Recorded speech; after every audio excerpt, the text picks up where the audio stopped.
Alright everybody, I apologize for the poor quality of this video. I'm testing out some new gear, seeing how all the different settings work. This is a 266 Husqvarna. It blew the flywheel side crank bearing and ate the bearing cage, so I gotta split this case open.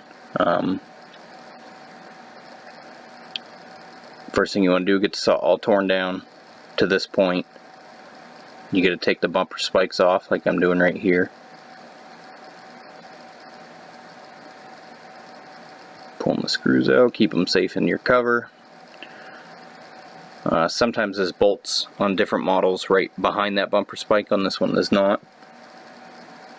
There's 4 bolts that hold the actual crankshaft housing together, and then 1 on the back right there on these. And the process for this is the same on the model 61, 66, 266, 268, 272, and I think that's all of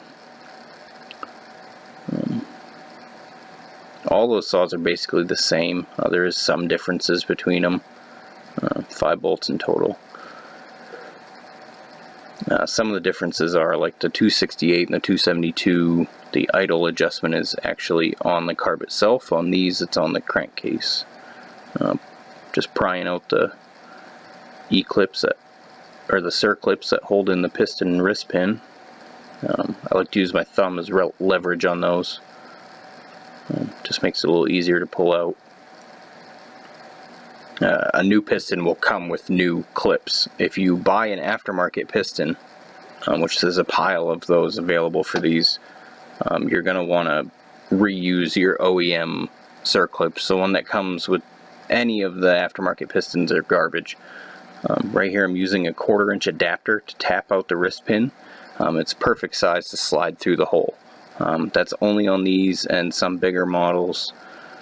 Yes, I know I'm using a hammer. I'm not hitting it very hard. I'm being careful. You can do the same. You have to be careful. You will wreck it. I use that 1/4 inch bit driver for that specifically. The end's all mushroomed. This is the Husqvarna crankcase splitter. It only works on non-stuffered crankshaft saws. This one is in rough shape. As you can see, I'm struggling to get the end to bite onto the crankshaft. Just slid off right there.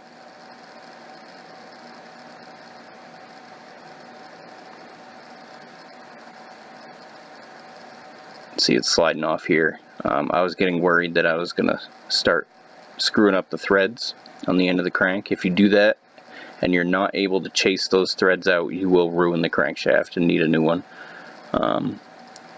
Right here, looking for the flywheel nut so that I could thread it on to the flywheel side of the crankshaft to give my crankcase splitter something to bite onto that isn't the actual end of the crankshaft. This saw in particular has a 2-piece coil. You can see in the shot here. 2-piece coils, they're getting harder and harder to find, but the ones that do work, it is a reliable ignition system.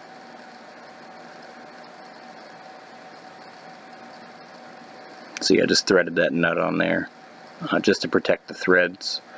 It's a Husky 350 at my feet.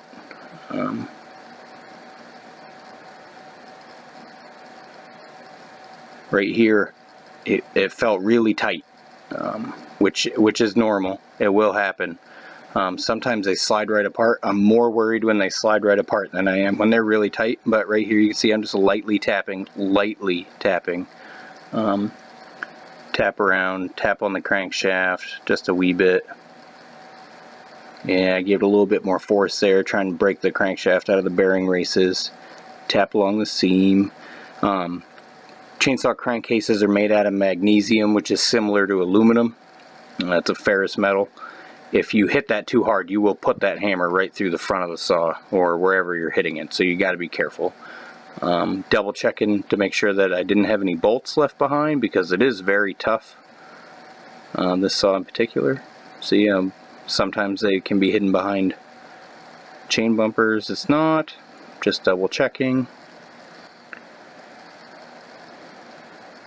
Alright, I know that it's not that, so gotta give it some love.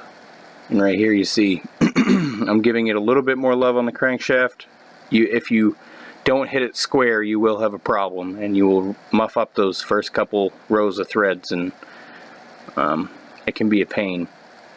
In a second I'll show you how to split a case without one of these pullers. A lot of people don't have these pullers. If you thread that nut on like I do on this one, and you tap it lightly with a brass hammer, you can get them apart without destroying the crankshaft. Yeah, see, my puller it's hurting unit. I'm gonna have to get a new one, but excuse me, I've got quite a little cold, and this is a test video. I might not even put it on YouTube, I don't know.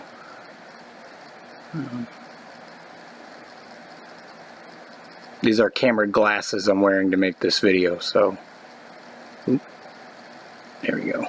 What I was doing here was I was threading on the crankshaft bolt all the way to chase the threads down in case they did get a little mushroomed, and then backing it off, and that helps when you go to put it back on. That's the blown bearing. You can see pieces of the cage inside the crankcase right there. That's what a new one looks like. That one's an Echo bearing. That's not an SKF bearing for Husqvarna. These old school saws like this, they just use 6202 crank bearings. SKF is the OEM brand for Husqvarna. What I'm doing here is I'm threading on the clutch, just finger tight, and using that and banging on that to protect the crankshaft from the hammer. Just give it some good wax, square on the hole. It is possible to ruin your clutch this way. I think I've only ever done it once, and that was a really stubborn crankshaft that wouldn't come out, so it's not very common. So just be careful, use common sense. Inspect your crankshaft. This one will probably get changed anyways because it ate that piece of the bearing race, or the bearing cage, sorry. That bearing's junk too, but the cage is still intact. If you like my videos, like and subscribe.